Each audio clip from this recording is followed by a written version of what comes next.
신약성경 160페이지 요한복음 8장 54절 말씀.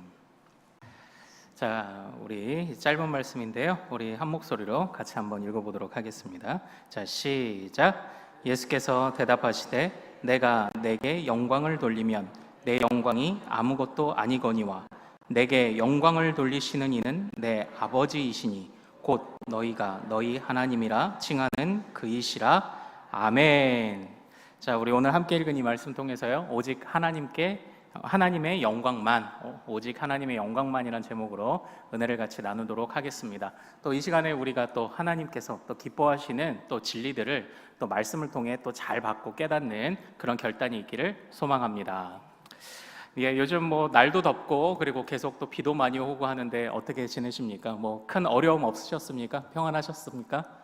네, 제가 머리를 좀 짧게 잘랐죠.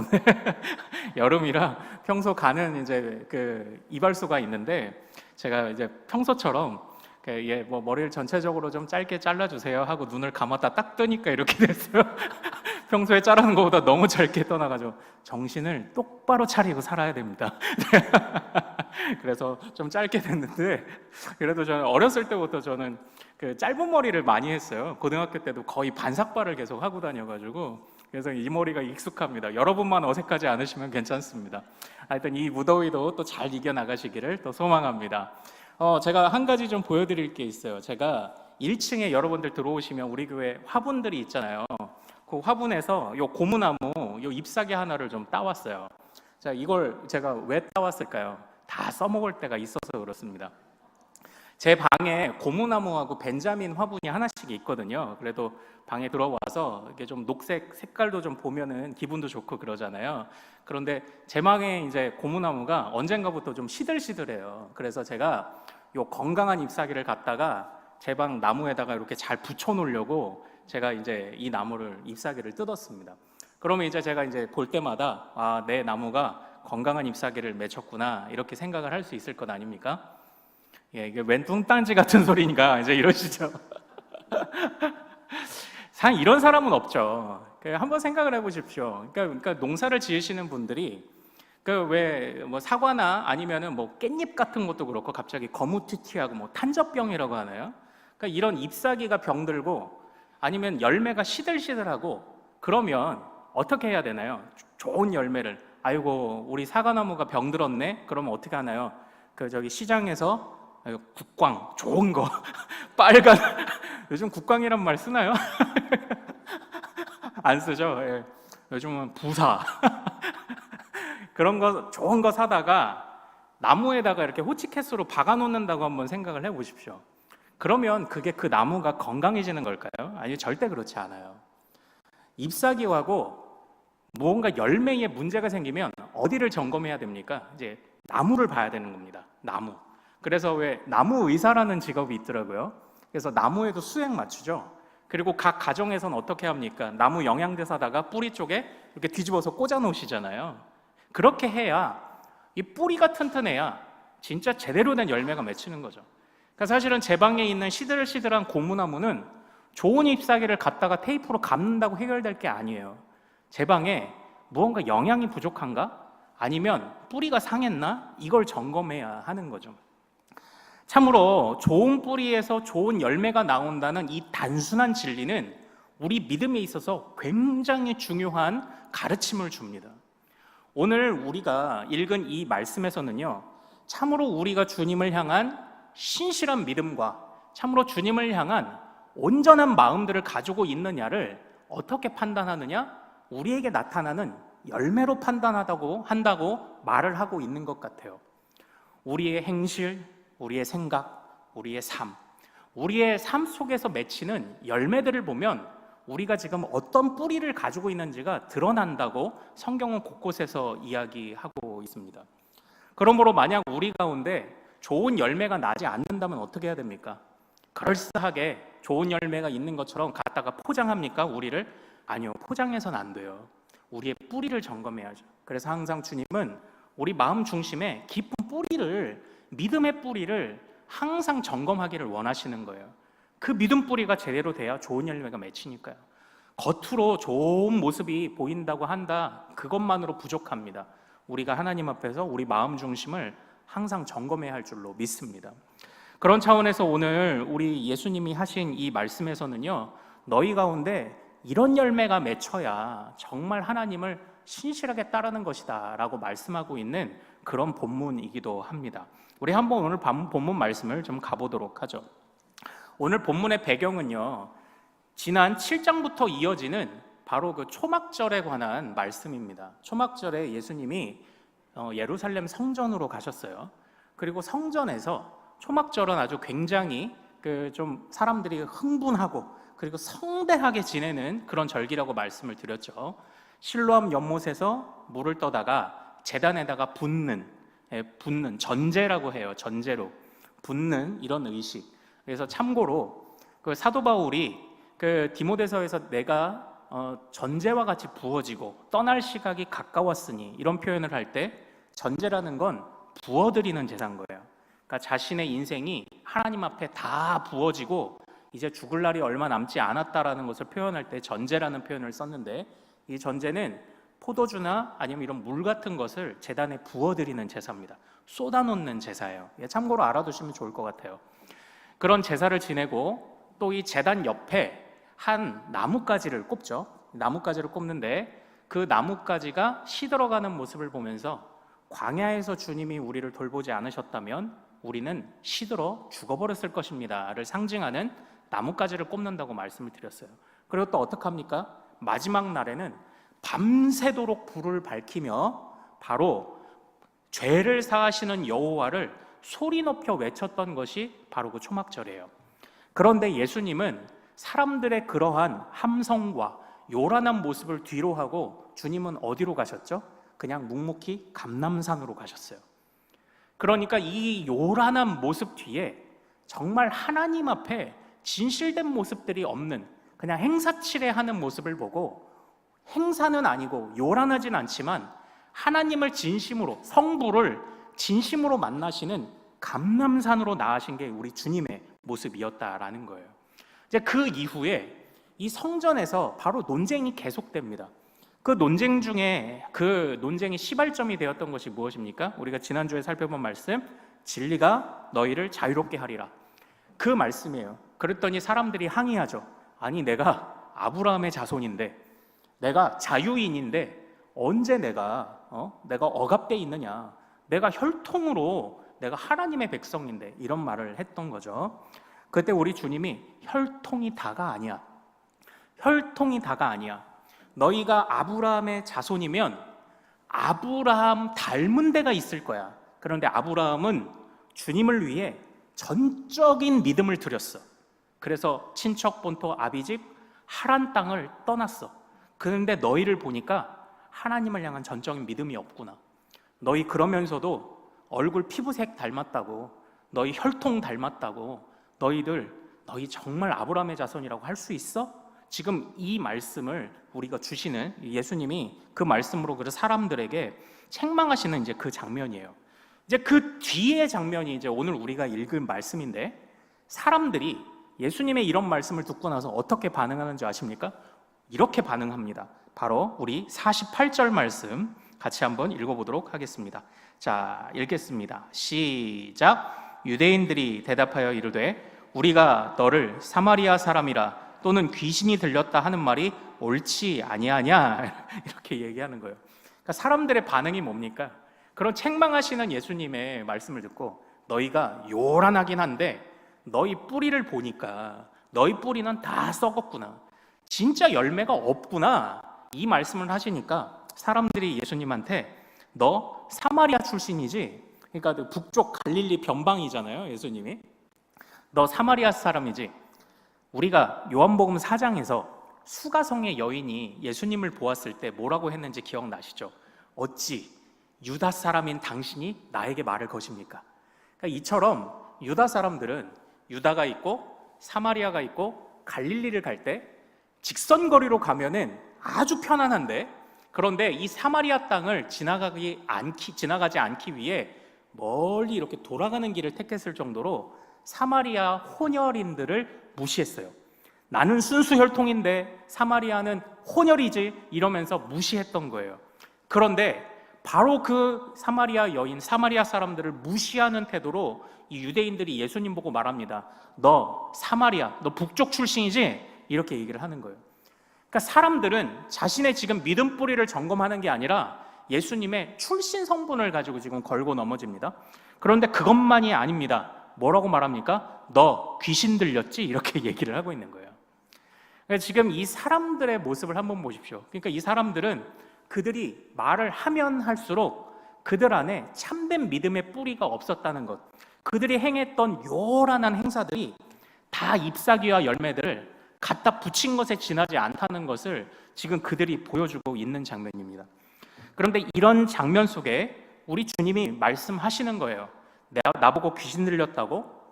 나보고 사마리아 변방, 북쪽 출신이라고 너희가 무시하느냐? 나의 모습을 보라. 나의 모습을 보면 내가 하나님의 말을 하고 있다는 것을 너희가 알 것이다 라고 말하면서 50절과 54절 말씀을 주신 거예요. 50절 말씀 먼저 한번 같이 읽어보겠습니다. 자, 먼저 50절 시작. 나는 내 영광을 구하지 아니하나 구하고 판단하시는 이가 계시니라. 그러니까 이 말씀은 그거 같아요. 마치 귀신 들렸다고? 그런데 귀신 들린 자가 하나님의 영광을 구하겠느냐? 지금 이 얘기인 거예요. 내가 하는 이야기를 들어봐라. 지금 내가 행하는 일들을 봐라. 나는 오직 성부의 영광을 위해서 한다. 그리고 친히 성부께 받은 것으로 나를 판단하시는 하나님 앞에서 떳떳하게 내가 사역하는데 너희가 나보고 귀신 들렸다고? 지금 이렇게 주님이 항변하고 계신 겁니다. 그런데 바로 그 지점에서 영광이라는 단어가 나와요. 영광. 사랑하는 여러분, 이 영광이라는 단어를 잘 기억하십시오.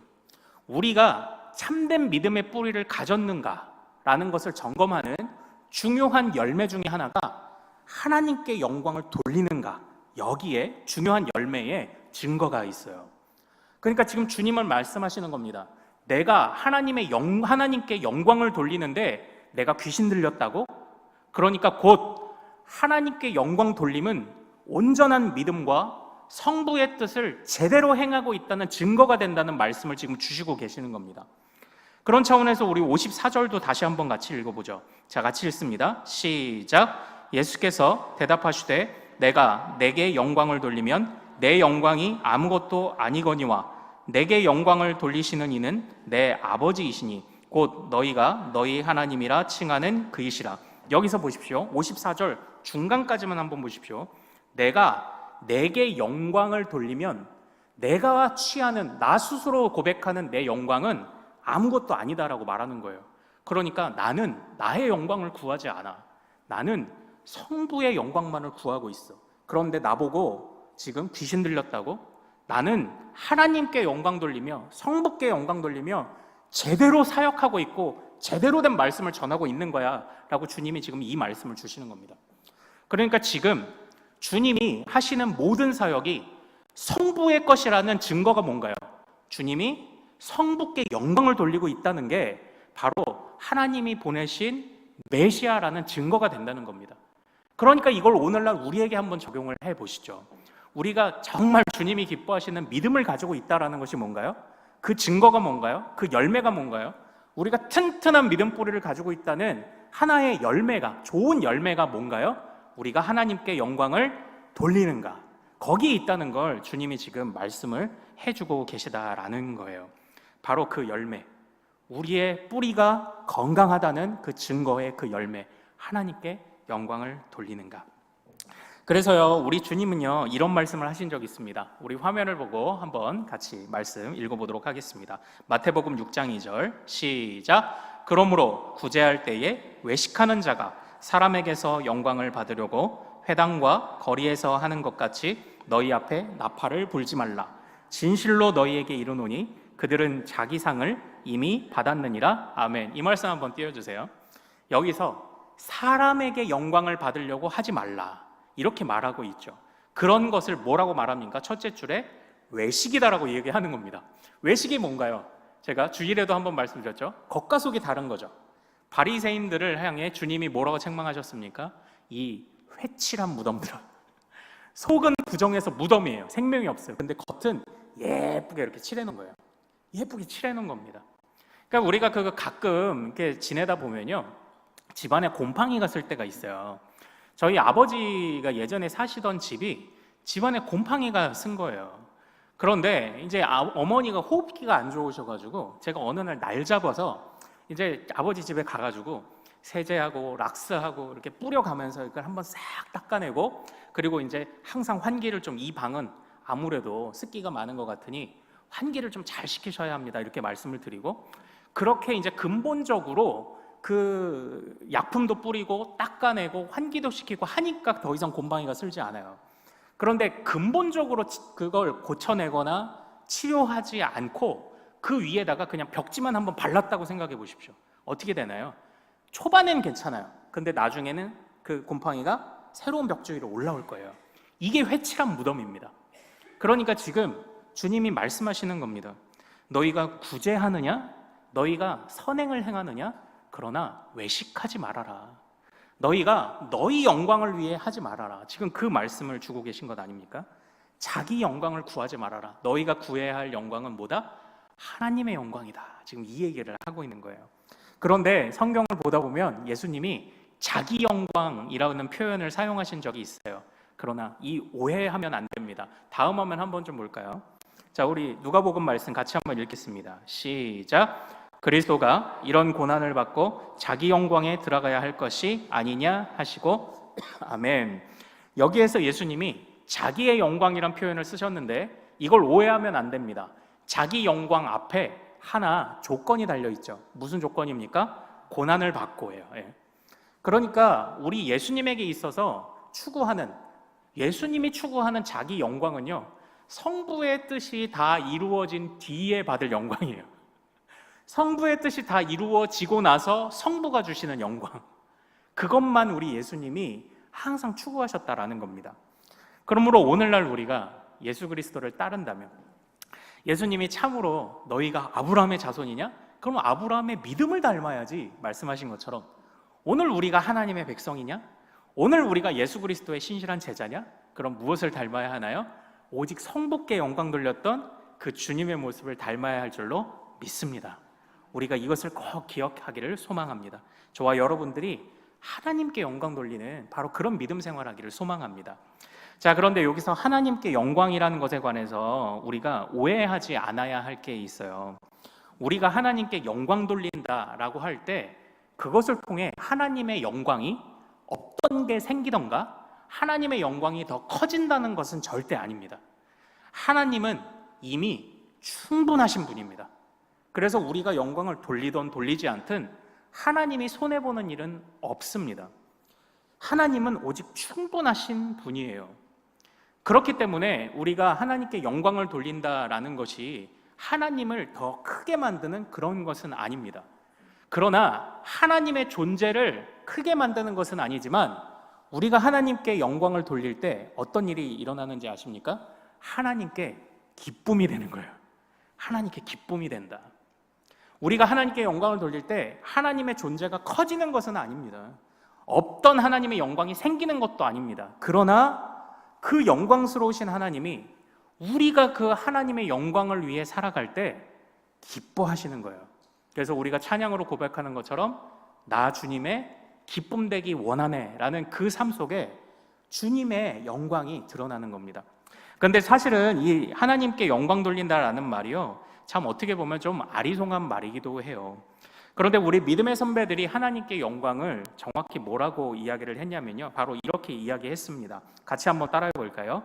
이미 높으신 하나님의 영광을 세상으로 인정하게 만드는 것, 이거예요. 그러니까 하나님은 이미 높고 영화롭고 영광스러우신 분입니다.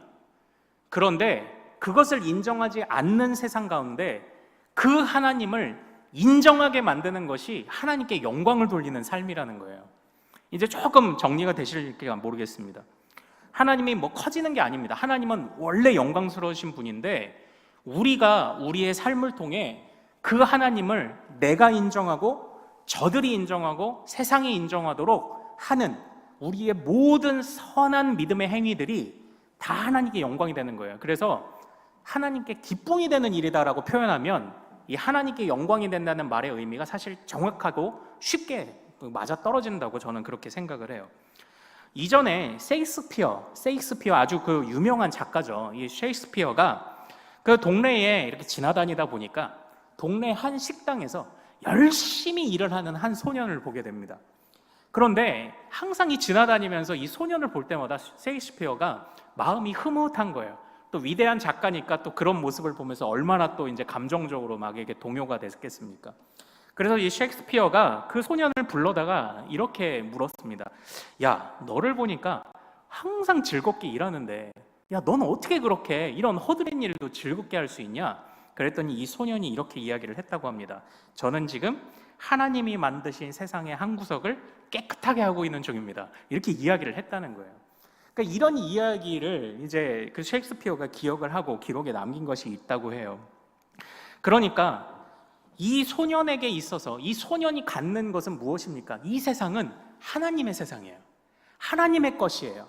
그런데 내가 그것을 통해서 하나님께 기쁨이 되고 있다. 내가 이 작은 일을 통해서 하나님, 모든 것의 주인이신 하나님을 어떻게 해서든지 드러내고자 하는 그 열망이 그 안에 있었던 것입니다. 나 주님의 기쁨 되기 원하네. 이것이 바로 하나님께 영광을 돌리는 삶인 거예요. 이미 영광스러우신 하나님께 기쁨이 되고 그 하나님의 이름을 모두가 인정하게 만드는 이것이 하나님의 영광이 되기 위한 바로 그런 삶이다라는 것입니다. 그래서 이 하나님의 영광 돌리라, 하나님께 영광을 돌려라, 하나님을 기쁘시게 해라라는 것에 관해 사도 바울도 이렇게 권면합니다. 우리 다음 화면 한번 좀 볼까요? 같이 읽습니다. 시작. 너희 몸은 너희가 하나님께로부터 받은 바 너희 가운데 계신 성령의 전인 줄을 알지 못하느냐? 너희는 너희 자신의 것이 아니라 값으로 산 것이 되었으니 그런즉 너희 몸으로 하나님께 영광을 돌리라. 아멘. 잘 보십시오. 이 빨간 글씨를 보십시오. 하나님께 영광을 돌리라고 말합니다. 하나님께 기쁨이 되라고 사도 바울은 말합니다. 그런데 왜 그래야 한다고 말합니까? 하나님이 우리를 무엇으로 샀다? 값을 주고 사셨다라는 거예요. 예, 값을 주고 사셨다. 이 값을 주고 사다 또는 다 지불했다, 완불했다라는 이 스텔레스타이라는 단어가 어디서 나왔는지 아십니까? 주님이 십자가에 달리실 때 다 이루었다라고 하신 그 단어가 값을 다 치렀다라는 스텔레스타이라는 헬라어 단어였어요. 그러니까 주님이 십자가에서 우리의 값을 다 치르셨습니다. 다 이루셨어요. 그래서 우리는 주님이 예수님의 피값으로 사신 자들이에요. 그래서 주님의 소유입니다. 그러므로 너희는 주님의 기쁨을 위해 살아가라 라고 지금 우리 사도 바울이 권면을 하고 있는 것입니다. 사랑하는 여러분, 우리는 하나님께 영광을 돌리는 삶에 관해서 사실 모르지 않아요. 그런데 이 하나님께 영광을 돌리는 삶, 하나님의 기쁨이 되는 삶이 얼마나 어려운지 또한 우리도 다 알고 있습니다. 가끔 어린 자녀들을 제가 이제 전도사 시절에 이렇게 지도할 때 그런 질문을 하는 아이들이 많이 있어요. 아니, 내 인생이 하나님의 뜻대로만 되면 내 뜻은 어떡합니까? 이제 이렇게 막 질문을 해요. 그 안에 우리는 하나님이 계시지 않았다면 영적으로 비참한 자들이라는 감각이 아직 없는 거죠. 그래서 영적으로 비참한 자가 선택하는 모든 것이 가장 비참한 결말을 이룰 것이라는 생각을 못해서 그런 이야기를 하기도 합니다. 그런데 한편으로는 또 고민도 됩니다. 그래, 정말 나도 이 세상 살면서 나도 좀 이렇게 사람들에게 주목도 좀 받고, 나도 소위 내가 화려한 거 바라는 게 아니라 나 작은 영광도 좀 받고 그러고 싶은데 하나님의 영광만을 위해 살아야 된다? 나는 그냥 꽉 참아야 된다? 그렇게 그런 생각들이 사실 문득문득 우리에게 들어와요. 왜 그렇습니까? 우리가 살아가는 이 세상이 작고 그런 눈으로 사람들의 인생을 판단하기 때문이죠. 그러니까 우리가 참 인생의 성공을 규정하는 세상의 법칙들을 보십시오. 이 세상의 성공을 규정하는 수많은 법칙들, 하나님의 영광 없어요. 다 자기 영광의 크기로 너 얼마나 벌었냐, 너 가방끈이 얼마나 기냐, 너 얼마나 성공했냐, 이런 것들을 가지고 다 자기 영광의 크기로 사람의 성공의 여부를 결정짓는 이 세상을 살아가다 보니까 우리가 그런 것들 다 초월하고, 그러니까 우리는 뭡니까? 우리는 자기 영광의 크기를 자랑하는 자들이 아니라 하나님을 향한 헌신의 크기를 자랑하는 자들이잖아요. 그러다 보니까 이게 충돌하는 거죠. 이게 충돌하는 겁니다. 그러니까 이 하나님의 영광을 돌린다, 하나님의 기쁨이 된다라는 이 삶이 사실 쉬운 게 아닙니다. 그러나 사랑하는 여러분, 그래서 우리는 54절을 다시 한번 봐야 합니다. 우리 54절 다시 한번 같이 읽어보도록 하겠습니다. 자, 같이 읽습니다. 시작. 예수께서 대답하시되 내가 내게 영광을 돌리면 내 영광이 아무것도 아니거니와 내게 영광을 돌리시는 이는 내 아버지이시니 곧 너희가 너희 하나님이라 칭하는 그이시니라. 아멘. 아멘. 이렇게 되어 있죠. 이제 이 말씀을 한번 생각을 해 보십시오. 여기에서 나는 나의 영광을 구하지 않는다, 그런데 내가 받을 영광이 있다라고 말씀하고 있어요. 그 영광이 무엇입니까? 먼저 영광 받으신 아버지가 나에게 주시는 영광, 그 영광이 있다는 거예요. 높고 높으신 하나님이, 그러니까 우리를 하나님의 영광을 위해, 하나님의 기쁨이 되고 하나님의 이름이 온 땅 가운데 인정되는데 우리를 토사구팽하듯 쓰고 버리시는 게 아니라 하나님이 우리에게 영광 받으시면 그분의 영광을 우리에게 나누어 주신다라고 지금 그렇게 말씀을 하고 있는 것입니다. 그러니까 주님은요, 우리의 수고를 모르시지 않는다는 겁니다. 우리가 하나님을 위해 어떻게 선한 싸움 싸웠는지를 모르시지 않는다라고 그렇게 이야기를 합니다. 그러므로 교회는 세상 사람들이 보듯 세상의 성공의 크기를 결정짓는 그 자기 영광의 크기를 적어도 우리 교회는 그것을 덜어내야죠. 우리를 볼 때, 성도들을 볼 때, 그리고 우리 자녀들을 볼 때 우리 자녀들과 우리들의 헌신의 크기를 보고 격려할 수 있고, 분명히 공부를 잘하는 아이도 있고 좀 부족한 아이도 있을 거예요. 게을러서 공부가 부족하다면 책망해야 합니다. 아니, 저 소녀는 하나님이 주신 세상을 가꾸기 위해 그렇게 열심히 일하는데 하나님이 너에게 공부할 수 있는 여건과 시간을 주셨는데 그렇게밖에 못해? 책망해야 될 때 분명히 있어요. 그러나 우리 안에 아무리 해도 되지 않는 조금 부족한 아이들이 있을 수 있습니다. 그러나 그 부족함이 하나님의 영광을 가릴까요? 그렇지 않아요.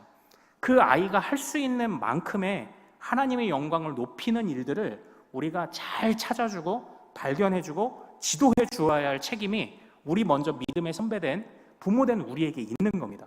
그래서 세상의 기준으로 판단받지 않고 오직 하나님 앞에서 우리 자녀들이 판단받을 수 있도록 적어도 우리 교회에서는 그 일들을 이루어 가야죠. 그리고 이것이 번져서 세상을 밝히는 거룩한 누룩이 되도록 우리 교회 안에서부터 이런 일들을 해야 하지 않겠습니까? 그래서 교회 안에서는요, 주눅 드는 사람이 없어야 돼요. 교회 안에서는 세상의 신분 여호와 가진 것을 따라서 주눅 드는 일도 없어야 하고 그걸 가지고 판단하는 일도 없어야 돼요. 우리가 정말 게을렀다면 게을러서 어쩔 수 없이 받을 수밖에 없는 그런 가난이고 게을러서 갖는 지혜 없음이라면 그건 책망받아야 합니다. 하나님이 주신 삶을 우리는 열심히 살아야 합니다. 그러나 아무리 열심히 살아도 안 되는 경우가 분명히 있어요. 세상에 새벽 첫 차를 타고 그렇게 열심히 일하는 사람들도 사실 가난할 수 있어요. 아니면 조금의 요행을 발휘해서 그냥 오늘 뭐 코인이 또 떡상을 했네, 주식이 올랐네 해서 요행으로 얻는 사람도 있을 수 있습니다. 그러나 아무리 열심히 노력을 해도 얻지 못하는 사람이 있을 수 있어요. 우리가 이런 것들을 잘 분별하면서 절대 그들의 인생을 함부로 판단하거나 폄훼하지 않도록 그들이 할 수 있는 자리에서 할 수 있는 하나님의 영광을 높이도록 우리가 주의 깊게 보고 함부로 판단하지 않으며 그렇게 살아갈 수 있도록 지도해주는 또 그런 교회가 되어야 하지 않겠습니까? 왜 그렇습니까? 하나님의 영광을 높일 때 주님이 주시는 영광이 있기 때문입니다. 사랑하는 여러분, 오늘 이 말씀을 보면서요, 제가 사랑하는 한 사람이 생각이 났습니다. 바로 세례 요한이에요. 세례 요한. 참고로 저는 이렇게 성경을 연구할 때 예수님에 관해서 나오면 저는 JC라는 이런 약어로 예수님을 표시를 해요. JC. 근데 세례 요한이 나오면 저는 JB라고 표현을 합니다. 왜냐하면 JC는 왜 JC일까요? Jesus Christ, 이렇죠. 그럼 JB, 세례 요한은 왜 JB일까요? John the Baptist 이렇게 세례 주는 자, 그래서 JB, JC 이렇게 표현을 하는데, 저는 이 세례 요한이 생각이 났어요. 세례 요한이 뭐라고 말했나요? 그는 흥하여야 하겠고 나는 쇠하여야 하리라. 그런데 이 쇠하여야 하리라라고 표현했을 때 이 쇠하다라는 단어가요, 엘라토라는 바로 그런 단어입니다. 이 엘라토라는 단어가 히브리서에서는 어떻게 쓰였냐면, 하나님이 예수를 천사보다 잠시 못하게 하셨다라고 표현할 때 이 엘라토라는 이 쇠하다 또는 못하다, 조금 부족하다라는 이 단어를 썼습니다. 그런데 한번 잘 보십시오. 세례 요한의 삶만을 놓고 보면 그분만 흥하게 하고 나는 쇠하여지는 삶, 어떻게 보면 그냥 잊혀져 버리는 삶 같지만, 주님이 행하신 그 쇠하여지는 삶이란 무엇입니까? 바로 성부를 위해 잠깐 천사보다 못하게 되신 주님이, 그러나 히브리서 2장 9장은 그 이후에 하나님의 은혜로 말미암아 모든 사람을 위해 죽음을 맛보려 하시는 순종의 바로 그러한 낮아짐이었다라고 그것을 높이 평가하고 있는 말씀이 우리 히브리서에 등장해요. 그러니까 이 세례 요한도 동일합니다. 내가 주님을 위해 쇠하여진 것은 내가 사라지는 것이 아니다. 우리 예수님도 성부를 위해 잠깐 천사보다 못하게 쇠하여지셨다. 그러나 우리 주님이 죽으셨느냐? 사라지셨느냐? 토사구팽되셨냐? 잊혀졌느냐? 아니다. 주님은 오히려 부활의 영광을 맛보셨다. 바로 그것처럼 세례 요한도 나는 쇠하여지고 주님은 흥하여져야 된다라는 그 말씀에 동일한 믿음을 담아내며 그 고백을 했을 것이라는 그런 생각을 합니다. 그러므로 우리가 주님 앞에서 쇠하여짐은요, 잠시 쇠하여지는 거예요. 우리는 바로 하나님께서 주시는 영광을 누릴 때가 분명히 있다라는 것입니다. 그러므로 사랑하는 여러분, 어려운 싸움이에요. 이게 하나님께 영광을 돌린다, 나주님의 기쁨 되기 원한다라는 것이 사실은 굉장히 어려운 싸움입니다. 그러나 그러함에도 불구하고 그 속에서 주님이 주시는 은혜가 있고 주님이 우리를 잠깐 쇠하게 하신다는 사실을 절대 잊지 않으시기를 소망합니다. 우리 51절과 52절을 읽어보고 우리 마무리를 짓도록 할까요? 자, 같이 한번 읽겠습니다. 51절 52절입니다. 시작. 진실로 진실로 너희에게 이르노니 사람이 내 말을 지키면 영원히 죽음을 보지 아니하리라. 유대인들이 이르되 지금 내가 귀신 들린 줄을 아노라. 아브라함과 선지자들도 죽었거늘 내 말은 사람이 내 말을 지키면 영원히 죽음을 맛보지 아니하리라 하니, 이렇게 되어 있죠. 여기에서 예수님이 내가 정말로 하나님께 영광 돌리는 나의 말을 들으면 너희가 영원히 죽음을 보지 아니라, 그러니까 이게 죽지 않고 뭐 무드셀라처럼 막 900년, 1000년 산다는 얘기가 아니죠. 주님 안에서 영적인 영생을 얻는다는 뜻이죠. 그런데 한번 잘 보십시오. 51절에서 영원히 죽음을 보지 아니하리라 이렇게 했는데, 사람들은 52절 하반절 보십시오. 내 말을 지키면 영원히 죽음을 맛보지 아니하리라고 어떻게 이야기하느냐, 요 차이를 볼 수 있어야 돼요. 그러니까 지금 주님은 너희가 죽음을 보지 않으리라 라고 말하며 영생의 개념, 어떻게 보면 영적으로 보는 개념을 말씀하셨는데, 사람들은 죽음을 맛보지 않는다고 말하며 이 세상 현실에서 무언가를 본다라는 이런 개념을 가지고 있는 거예요. 그러니까 지금 보는 관점의 차이가 있는 겁니다. 주님은 영생, 죽음을 보지 아니하리라, 너희는 영적으로 보게 된다, 너희의 눈이 열려지고 영생을 보게 될 거다라고 했지만, 사람들은 한 1000년 살아요? 라고 말하며 맛보다라는 이 다른 표현을 사용한 거예요. 그러니까 사람들이 관점이 그냥 땅에 머물러 있는 겁니다. 땅에만 머물러 있는 거예요. 그런데 재밌는 것은 이들이 유대인이에요. 바리새인이고, 바리새인은 영생과 부활을 믿거든요. 그런데 지금 그들이 영생? 내가 한 1000년 삽니까? 지금 이 이야기를 하고 있는 거예요. 내 눈으로 그냥 보게 한 진짜 1000년 삽니까? 그들은 평소에는 영생을 말했지만 실제적으로 영생에 관한 갈망이 없었다는 것이 지금 이 안에 드러나고 있는 중요한 포인트 중에 하나예요. 학자들이 이 부분을 참 재밌게 언급을 하는 거예요. 중요하게 언급을 하는 겁니다. 주님은 자꾸 영적으로 주시는 하나님의 진리를 향해, 성부의 뜻을 향해, 주님이 주시는 영광을 향해 시선을 고정하고 계시는데 이 세상에 사는 사람은 한 1000년 삽니까? 이 세상에서 우리가 이름이 높아집니까? 라고 말하며 자꾸 땅의 관점만 이야기를 하고 있는 겁니다. 사랑하는 여러분, 우리의 눈이 땅에 머무르지 않기를 원합니다. 하늘에 머무르길 원해요. 나 주님의 기쁨 되기 원하네 고백하면서 정말 영광 받으시기에 합당하신 하나님의 이름을 내 인생을 통해 어디서든지 아무리 내가 작은 일을 감당할지라도 나로 인해 그것이 인정되고 그것이 퍼져가기를 원합니다. 그리고 이 사역을 감당하는 우리 모두를 함께 격려하고 우리가 동역하며 함께 끌어주고 또 우리 자녀들을 그런 아이들로, 세상의 관점 말고 헌신의 크기를 자랑하는 아이들로 우리가 양육할 수 있는 또 그런 부모들, 또 그런 우리 교회가 되기를 소망합니다. 오직 하나님의 영광만 구하는 우리 큰숙교회 되기를 소망합니다. 자, 우리 오늘 말씀 붙잡고 한번 같이 기도하기를 원합니다. 하나님, 나 주님의 기쁨 되기를 원합니다.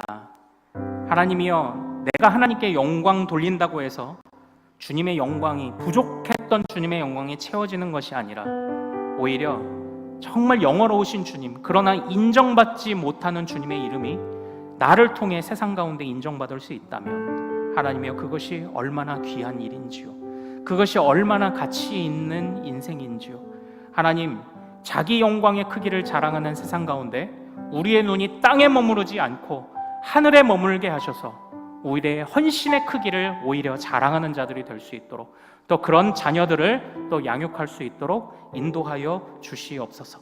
하나님, 내가 지금 어렸을 땐 나도 꿈도 많았고 내가 더 큰 사람이 또 되고 싶었고 때로는 내 친구들, 이웃들과 비교하며 내 인생을 정말 주눅들 때도 있지만, 그러나 하나님, 정말 내가 이 식탁을 닦으면서, 이 식탁 하나를 닦으면서도 내가 하나님이 만드신 세상을 깨끗하게 만들고 있다고 고백했던 이 소년과 같이 지금 나에게 주신 나의 삶의 현장들을 내가 정말 주님의 눈으로 바라보며 그것을 잘 갖고 가는 것도 하나님의 기쁨 되는 일이오니, 하나님, 땅에 있는 것 부러워하다가 정말 게으른 종 되지 않게 하시고 작은 것이라도 주님께 영광 돌리는 주님의 기쁨이 되는 부지런한 종이 되게 하옵소서. 우리 기도 제목으로 우리 오늘 말씀 붙잡고 같이 한번 주여 한번 크게 부르고 같이 한번 기도하겠습니다. 주여!